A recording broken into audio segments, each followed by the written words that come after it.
natural wellness. Yoga, Ayurveda, acupuncture, and naturopathy.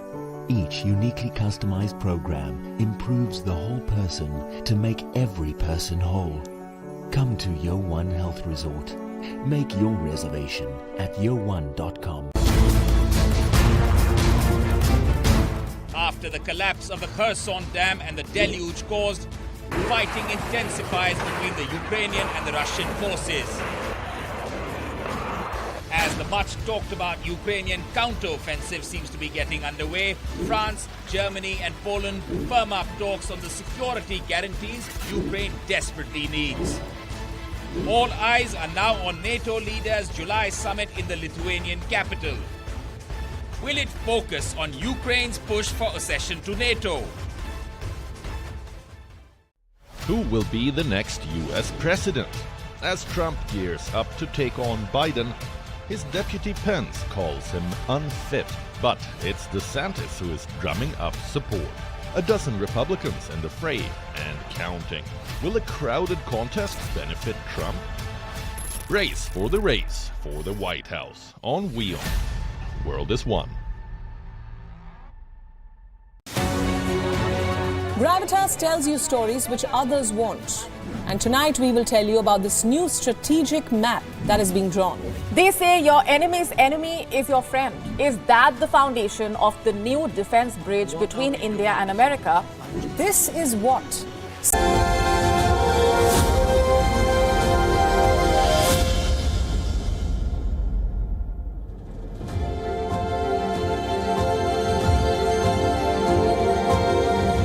Hello and welcome. My name is Vikram Chandra and you're watching This World, the show that wraps weekly developments from around this world and keeps you on top of the biggest global stories. And the biggest story that seems to be emerging right now is coming from Russia, where the head of the Wagner Group, Russia's mercenary forces, and its leader, Yevgeny Prigozhin, well, he seems to have more or less declared mutiny, and his soldiers seem to be out there fighting against Russian troops. We've had the Russian President Vladimir Putin address the nation and calling this a stab in the back. Well, what's happening out there? We're going to get you all the details on this particular show. But also, this week's other big headline comes from the United States, where the Indian Prime Minister Narendra Modi has gone on a state visit, a visit marked by the announcement of a slew of bilateral defense deals and technological deals, the purchase of drones, a deal for jet engines between HAL and General Electric to manufacture jet engines in India. But frankly, the visit was about much more than that.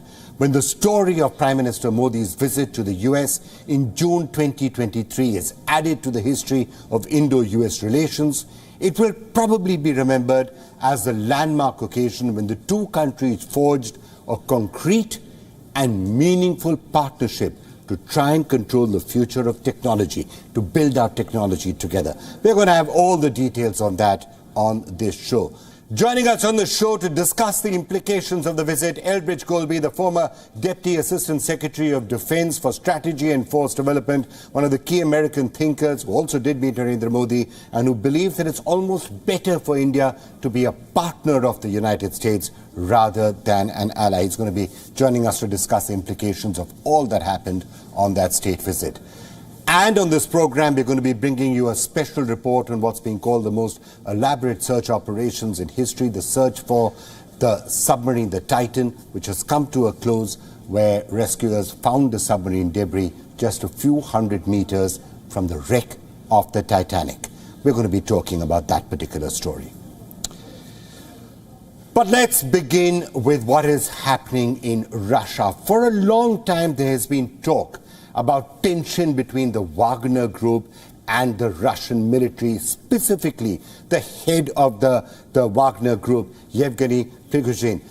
It's not been a secret that he's not been a great fan of the Russian defense minister or the Russian establishment. But what's happening now is something completely off the charts. He actually seems to have staged some sort of a mutiny. His forces are rolling. He says he's captured territory. He says he's killed Russian soldiers. And Vladimir Putin is not going to be sitting quiet for a long time. So he's hit back. He's addressed the nation. He said this is a stab in the back. And he said that those responsible will be punished. So, dramatic developments taking place there in Russia. Let's just quickly bring you up to date with the latest that is happening. From being the hero of Bakhmut 1 month ago to becoming Russia's enemy number one, Yevgeny Prigozhin has fast emerged as the chief protagonist in the Russia-Ukraine conflict. In what's being described as the first major setback for Putin in decades, his own trusted commander of the Wagner Group has now turned his barrel on him and carried out a large-scale mutiny. Prigozhin claims he has taken control of the southern city of Rostov-on-Don and is likely to head to Moscow as part of an attempt to oust Russia's military leadership. In a video released on Saturday, Prigozhin is seen sitting with Yunusbek Yevgurov, the Deputy Russian Federation Defense Minister, and Army Lieutenant General Vladimir Alexeyev in Rostov-on-Don. We came here and we want to get the Chief of Staff and the Russian Defense Minister Shoigu. Until they come here, we will stay here. We will block the city of Rostov and go towards Moscow. For Putin, the timing couldn't have been worse. Just days earlier, Ukraine had launched its counter-offensive that Russia had so far managed to limit in impact. In a televised address just hours after the capture of Rostov-on-Don base, Putin issued a stern warning against the mercenary group. Actions that split our unity are apostasy from our people, from our comrades in arms who are now fighting at the front. This is a stab in the back of our country and our people. So what really happened here and what forced the Wagner chief to take such drastic measures? The Wagner chief claims the mutiny was in response to a Russian army attack on his forces. War experts believe the Wagner chief's frequent outbursts against the Russian elite in Moscow has also found an audience within the Russian army. According to estimates, Russia may have lost a shocking 200,000 plus soldiers since Putin launched the operations in Ukraine. The discontent in the Russian ranks has been widespread, and Prigozhin would be hoping to channelize this discontent as he mounts a challenge against Putin. Now, a spectacular Yoga Day event at the United Nations headquarters, a striking address to the US Congress, and an extravagant state dinner at the White House. All of that accompanied by a whole slew of major deals. It's been a historic week for Brand India, a week that's reflected India's growing stature on the global stage, but also a week that has reflected what is seeming to be one of the most important and the most strategic partnerships of the 21st century, the partnership between India and the United States. Prime Minister Modi kicked off his visit to the United States on the 21st of June by leading a mega Yoga Day event at the headquarters of the United Nations. And the real business began because the same day the Prime Minister left for Washington, D.C. On the afternoon of June the 21st, he was received at the White House by the American president. This was their first bilateral interaction during the visit. It was marked by the exchanging of exquisite state gifts that reflected the personalities of the two leaders and also the immense goodwill that they now seem to share. But then continued to unroll the real business of the trip. And I have to say, it was a really impressive order of business. Perhaps a visit that has unfolded actual action like very few have in the past. And I'm just going to try and break that down for you to some extent. On the top of the list was some of the deals. The much anticipated HAL-GE deal, for example. General Electric's aerospace unit has signed an agreement with India's state-owned Hindustan Aeronautics. This deal will add wings.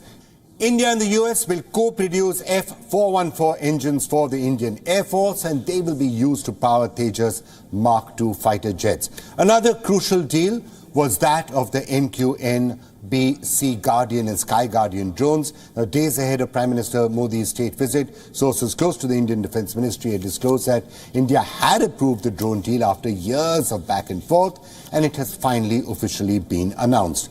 Then we have chips and semiconductors. The American memory chip firm Micron Technology says it will invest up to $825 million in a new chip assembly plant in Gujarat. This will be the company's first factory in India. Meanwhile, a new venture backed by Indian solar panel maker Vikram Solar will invest up to $1.5 billion in the US solar energy supply chain. It will begin with a new factory in Colorado next year. That was all about defense and technology. Deals were also announced for other sectors as well. For starters, we have the H-1B visa renewals. The process will be simplified a great deal as the US has unveiled plans to introduce in-country renewals. Indians employed in the US will no longer have to travel overseas back home and then try and get the visas. India has also joined the Mineral Security Partnership. The US-led global partnership was launched in June last year. It aims to create critical energy mineral supply chains. Moving on to space, the Prime Minister said the sky is not the limit, and India has agreed to join the US-led Artemis Accords on space exploration. It will work with NASA on a joint mission to the International Space Station in 2024. So what is worth noting is not just the deals themselves, although they are very impressive, but also the implications. This trip clearly marked the unveiling of a dramatic and possibly world-changing partnership between India and the United States, and especially in the field of technology. The US has said, and it said it some time back, that it will help India rise as a major power. Now we are seeing that in actual action. From its side, India is also indicating something important. It's indicating it is not a one-way street. The partnership has benefits for both sides. Look at the jobs being created in the USA, for example, from aircraft orders alone. India is not an American ally, and perhaps it will never be, not a formal ally. But both sides have indicated that this partnership, with both sides contributing, could be something far more valuable. It could actually shape a world that is being threatened by a hegemonic and possibly dangerous power like China. Now, some analysts had questioned whether Indian and American interests were always aligned. Do they vote together? Does India always support the United States? Now, it clearly appears that both sides have accepted that they can disagree. They can disagree on issues like Russia, for example, and yet they can build a strategic partnership. All of this and the importance of India-American relations was clearly outlined by the Prime Minister in his address to the joint session of the US Congress. It was in 2016 when he delivered his first address to the US Congress. This one was the second, and the question is, what did he speak about at that particular event? Well, a host of things. He, of course, spoke about the obvious things like the strengths of the Indian diaspora and the value that they bring to American democracy. He categorically mentioned that this includes Kamala Harris, who happens to be of Indian origin, spoke about the samosa caucus being the flavor of the House, upon which all the attendees broke into applause. But on top of all of that, the Prime Minister really spoke at great length about all that binds India and the US together, and what will hopefully keep them bound in a partnership for a long time to come. Now, what could go wrong? Well, interestingly, during this trip as well, a lot of people did point to some of the niggles, questions, for example, about democracy. It was raised even by former President Barack Obama in an interview to Cristiano Manpur. Other members of Congress had raised it at some point. There was this entire question raised that, do India and the US really share the same values anymore? What is the question of democracy? And if that was a question, if that was a genuine concern that at least some in America were expressing, well, the Prime Minister made a great point of trying to address that and address that directly. He spoke about it at length in his address to the US House of Congress. Mr. Speaker and distinguished members, the beauty of democracy is the constant connect with the people, to listen to them and feel their pulse. And I know this takes a lot of time, energy, effort, and travel. Well, let's now get in a very special guest, Elbridge Colby, former Deputy Assistant Secretary of Defense for Strategy and Force Development. Elbridge is one of those people who's been arguing that why is there even this expectation that India should be some sort of a formal ally of the United States? It's better if India is a partner, because then India can also pull its own weight, and India wants to pull its own weight. India wants to be a great power by itself, and it wants to do its share, and the United States, far from objecting to that, should actually embrace it. Elbridge Colby now joining us. Elbridge, I know you've been talking about this and you've been writing about it for a while, that don't expect India to be a formal ally, and the United States should not want India to be a formal ally. It's almost better if the two are working as strategic partners, and as equal partners of some sort, and that's what India wants to be in any case. I think that's exactly right. I mean, the piece was in the Economic Times earlier this week. But I mean, look, America, frankly, has many more responsibilities than it can handle. I mean, this is an objective fact as expressed in multiple defense strategies. And many of our allies do not pull their weight at all. I mean, for instance, NATO is supposed to spend 2% of GDP on defense. Each country is, and the majority do not do so. And of course, we also have problems in East Asia. And this is not to say that we should abandon our allies, but it's to say India, to me, is kind of the model of what we want. You know, if you were going to use an old-fashioned use of the term ally, I think we already are allies. You could say small a. We have aligned interests, and we're trying to work together as much as possible, but not this sort of formalized version that's emerged for the United States since the end of the Second World War. And I mean, it's very clear that India, of course, is immensely powerful, growing, but is also self-reliant and independent and wants to be. And I think that's exactly the kind of approach that we want. And I think the approach of the Modi government, of Minister Jaishankar, of looking for areas of alignment based on shared interests, that's nothing to, in fact, that's preferable because many of the countries that purportedly at least say they share our values, I'm not always so sure, at least in my own case, or for some of us in the United States, they don't really do much. So it's largely rhetorical, and we're way beyond the point where we can afford to have more of those. So, Elbridge, if I can understand the thesis that you are putting forward, and that seems to be what the United States has more or less accepted right now, is that, look, India is rising as a global power. We should assist that, help that, celebrate that, encourage that as much as we possibly can, because an India that is self-reliant and self-sufficient and able to look after its own interests in this part of the world, that actually contributes back to American security more than if India was just some sort of a treaty partner and agreeing to say, yes, we agree with everything that you're doing, but essentially not contributing in its own way, not pulling its own weight. So an independent, strong India is actually probably better for the United States, because in most of the cases, it will in any case end up doing the things that the United States would have liked to be seeing done in this part of the world. Yes, and not do it because of trying to please us or trying to curry favor with us or anything like that, but doing it for your own reasons. And the confident nationalism that I think Prime Minister Modi expressed in his speech to the Congress this week showed that 75 years since independence, you know, as he said, 1,000 years of foreign rule, and now a stout and confident Indian nation, which is now the largest in the world. I mean, if you compare that, I mean, and I say this to them directly, the Germans, for instance, rhetorically, they're with us a lot, but they have not even really moved on their so-called Zeitenwende. And, you know, most of the things that are being done in Eastern Europe are being done by the United States or by Poland, which has a comparable kind of perspective to India, which I think is most welcome. Meantime, the Indians are, you know, incredibly formidable and well-respected military, and actually clashing directly with the PLA, not because you want to do it for the Americans, but because you're jealously guarding your national territory. And I think that's exactly the kind of approach we want. And I would take that every day of the week and twice on Sunday over a country that may vote with us in these multilateral institutions or signs on to these pledges, but doesn't follow through. And that's a real problem that we, the Americans, face. I'd much rather have India, the kind of model that India provides. Raj, you got the chance to meet Prime Minister Modi. I expect you said all of this to him, or what did he say to you? Well, I mean, let me just say, it was an exceptional honor to be able to meet with Prime Minister Modi, of course, the leader of the world's largest country, one of its greatest nations, and democratically elected and so forth. So that was really an inspiration to be able to meet with him.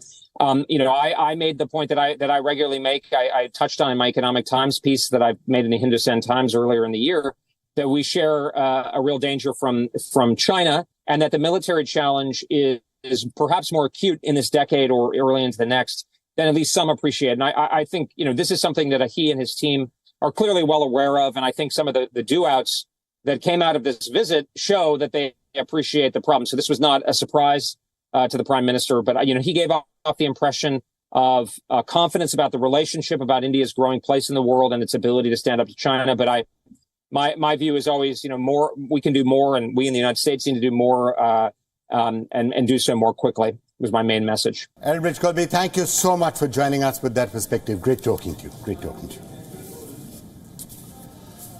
And let's now shift our focus to what has been described as one of the most elaborate search operations in history. The search for the Titan submarine has come to a close. The submarine, of course, that was trying to dive to where the wreck of the Titanic is. Rescuers found the submarine debris just a few hundred meters from the Titanic wreck.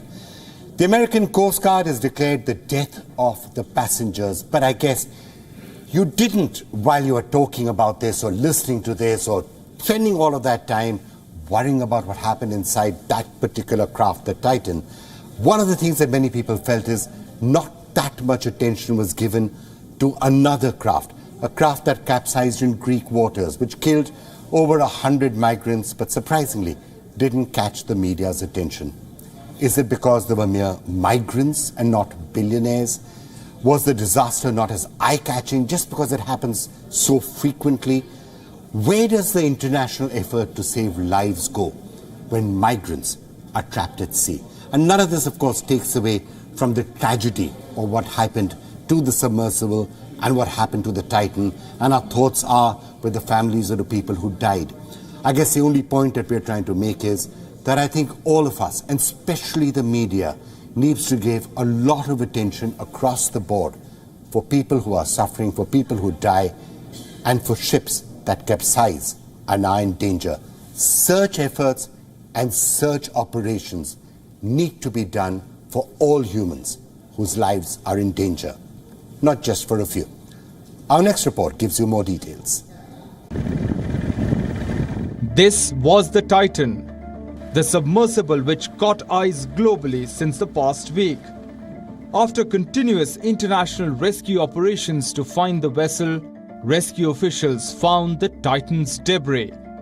What parts did they find? They discovered the tail cone, 2 broken ends of the pressure hull, the landing frame, and the porthole window. This was when officials realized that a catastrophic implosion had taken place. The US Navy announced that it had heard an acoustic anomaly consistent with an implosion. This simply means that the Navy sensed the submarine collapsing through its radars. When did the Navy detect this? It was moments after the submarine began its descent on Sunday. Why did they hold back such crucial information? That still remains a mystery. The White House has offered its condolences to the families of the deceased. So who were the 5 men in the submarine? A 58-year-old British billionaire businessman Hamish Harding, 48-year-old British Pakistani businessman Shehzada Dawood, his 18-year-old son Suleiman Dawood, a 77-year-old French diver Paul-Henri Nargeolet, and 61-year-old Stockton Rush, who was the CEO of OceanGate. Although this is a tragedy and families have been affected, a frequent question is being asked. Why is the world so fixated on the submarine? Is it because the story is new, it's different? Is it because the tragedy involves the Titanic? Or could it be the passengers who were in the vessel? You see, they were not just wealthy, they were billionaires. People who paid $250,000 for a seat on that sub. Maybe that distracted the media from covering the massive tragedy in the Mediterranean. Did you know, not too long before the submersible went missing, hundreds of migrants died off the coast of Greece? Maybe not. A cartoon in the Times highlights their alternate reality. It is asking the world, why doesn't its attention get gripped when the poor suffer? A few days ago, a boat carrying hundreds of migrants from Africa to Europe capsized. Reports say over 300 migrants, including many women and children, perished. What the UN now calls one of the biggest tragedies in the Mediterranean received no immediate rescue operations. There was minimal media coverage, and many of the migrants remain missing. Thousands of articles covered the Titanic submarine, but what about the migrants? Were their lives not interesting enough? The lives of the rich, on the other hand, always make for great content. They have all the spice needed to cook a good story. This is not to disregard the lives lost in the Titanic submarine. The world mourns the loss of the 5 passengers. But we shouldn't forget about the ones who are less privileged. All human lives have the same value and deserve equal attention. Bureau Report, WION, World is One. And that's it on this episode of This World. We'll be back again next week. Do remember to join us for the latest updates from around the world and all the big guests.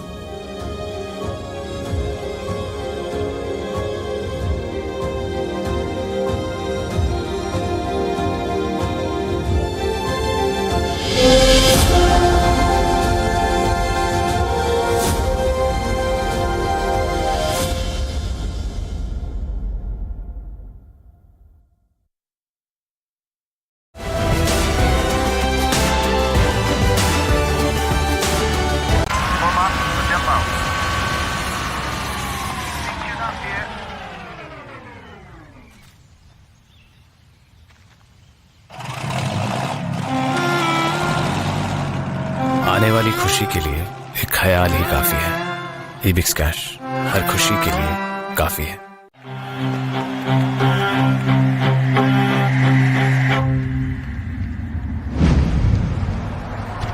कभी कभी खुशी के लिए एक उदाहरण ही काफी है। ईबिक्स cash हर खुशी के लिए काफी है। WION Health Resort is unique, the only one of its kind. Experience the 4 paths of natural wellness: yoga, Ayurveda, acupuncture, and naturopathy. Each uniquely customized program improves the whole person to make every